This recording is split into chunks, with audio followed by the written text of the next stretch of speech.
It's a little difficult to remember 25 years ago, but in fact, I do remember because we had a little play reading group, and we used to meet once a month to read a play, and we were reading As You Like It by Shakespeare, which has the lovesick hero wandering about the forest of Arden, putting sonnets, love sonnets, on trees.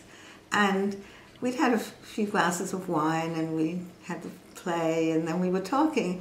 And I said, you know, why don't we do something like that? We could just put sonnets, love sonnets, on the empty spaces in the tube, and everybody thought this was very funny.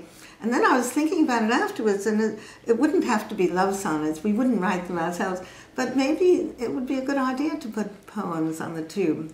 So I wrote to the people at the Underground. I didn't know anything about them.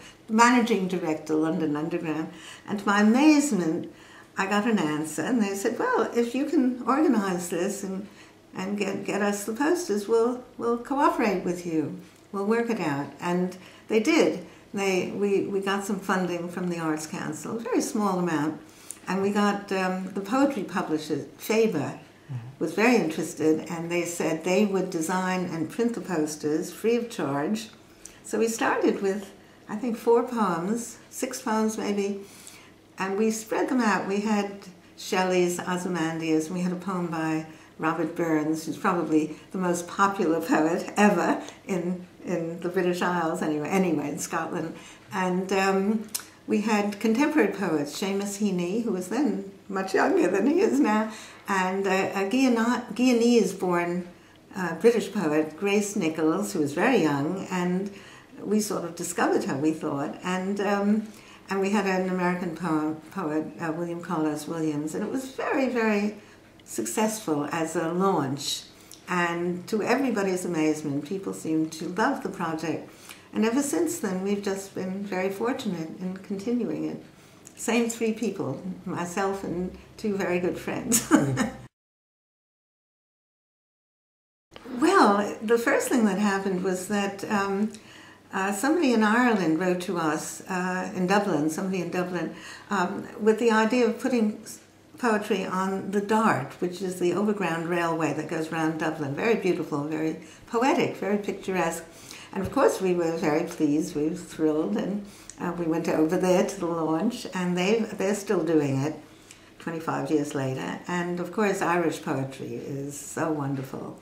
And they've had international poetry too, but they do have a lot of Irish poetry.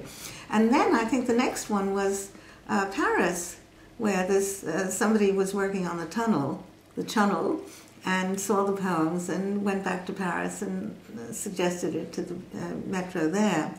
Then New York, I think, followed, and I'm a New Yorker, so that was very nice for me, and I was invited to the meetings of the transit company.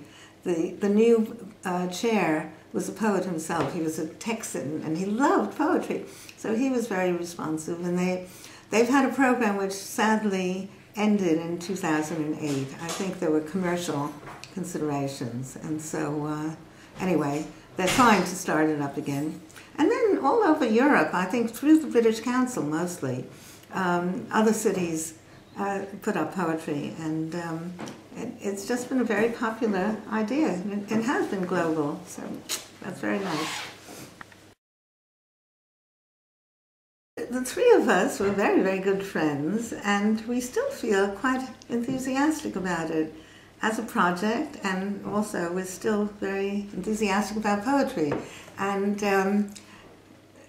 the great classics, of course, but contemporary poetry, which seems to be thriving, and every year there are new voices. It's very exciting, it's very interesting.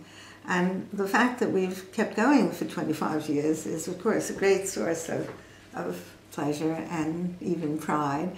And but so many other people have been involved. The poets themselves have been so cooperative and so well, they all seem to love the program. And I now have an archive of letters from poets, which I suppose I'll give to the British Library eventually, but you know, commenting on the program, on their own poems and so on. And And the publishers have been very, very cooperative. And in fact, we put the poems into collections which have sold very well, and that's been very nice too. And we have very close connections with the Poetry Society, the British Council, who all take the overflow of the posters and send them to, well, the British Council sends them out into the world, and the Poetry Society sends them out to teachers, librarians, students of poetry, and their membership, which is very, very nice. And so the poems get a very wide circulation. They're also on several websites now.